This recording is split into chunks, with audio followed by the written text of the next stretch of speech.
핵심 개념, 세 자릿수 곱하기 두 자릿수를 살펴볼게요.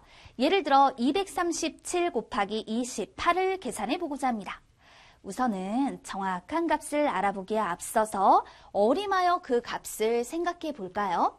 237을 200으로 한번 생각해 보는 거예요. 237은 200과 300 중에 200에 더 가까운 수니까요. 그리고 28을 30으로 어림을 해보세요.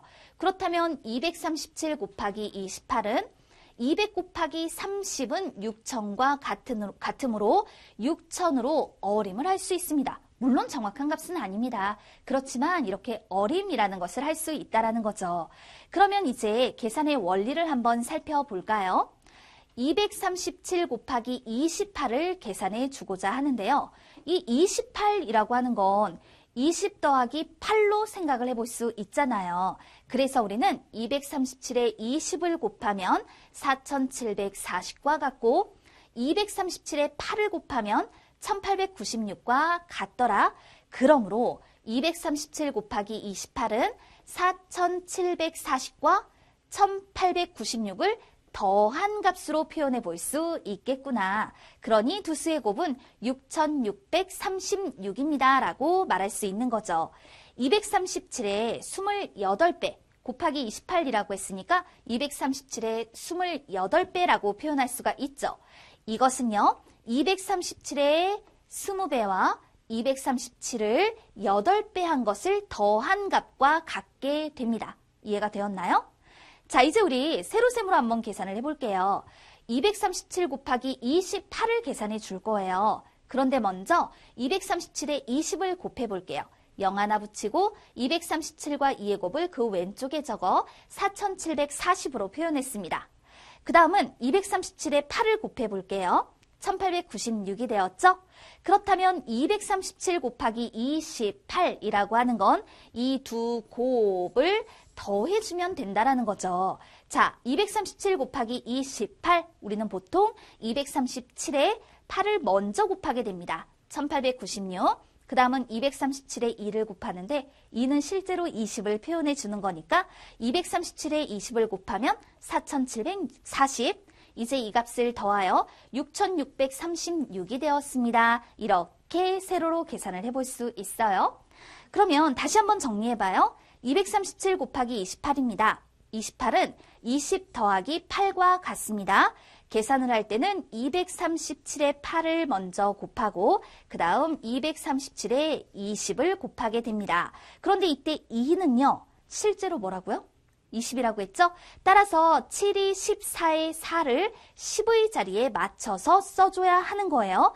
자, 0이 생략되었죠? 그렇지만 자리를 맞춰 이렇게 적었을 때 이것은 실제로 4740을 나타낸다라고 말할 수 있어요. 1896은 237에 8을 곱한 것이고 4740은 237에 20을 곱한 겁니다. 그렇다면 제일 아래에 있는 6636은 237 곱하기 28을 계산한 값입니다. 라고 말할 수 있겠네요. 세 자릿수 곱하기 두 자릿수 계산 원리를 함께 살펴봤어요. 핵심 개념으로 곱셈의 활용을 만나볼까요? 곱셈 활용, 실생활 속에서 우리가 많이 만날 수 있는 건데요. 예를 들어 서하는 문방구에서 450원짜리 연필을 12자루 샀어요. 연필의 값은 모두 얼마인지 구해보도록 하겠습니다. 연필의 값은요. 연필 한 자루의 값에 연필의 수를 곱하면 되죠. 이런 건 우리가 생활 속에서 많이 만날 수 있는 거잖아요. 300원짜리 과자 6봉지를 산다? 그럼 300 곱하기 6, 필요한 돈은 1,800원이다. 이렇게 표현하는 것처럼요. 그렇다면 450에 11을 곱해주니까 5,400원이라고 말할 수 있어요. 자, 이거 두수의 곱 어떻게 구할 수 있나요? 450에 11을 곱합니다. 이거 이렇게 세로로 계산해 볼 수가 있겠죠. 그렇다면 450에 2를 먼저 곱해주세요. 0과 2의 곱은 0이고 5, 2, 10, 4, 2, 8. 올림한 곱과 더해 주었죠? 그 다음에 0, 1은 0. 자리 잘 맞춰주세요. 그 다음에 5하고 4. 0, 0, 4, 5 이렇게 표현을 할 수가 있는 거죠. 그래서 5,400원이 된 거예요. 물론 이것을 계산할 때 450 곱하기 12는요. 450에 무엇을? 10을 곱해주고 또 450에 2를 곱해준 값을 더하면 된다라고도 표현할 수 있습니다. 그렇다면 4,500에 900을 더해주는 거니까 역시 5,400이 된다라고도 말할 수 있겠죠.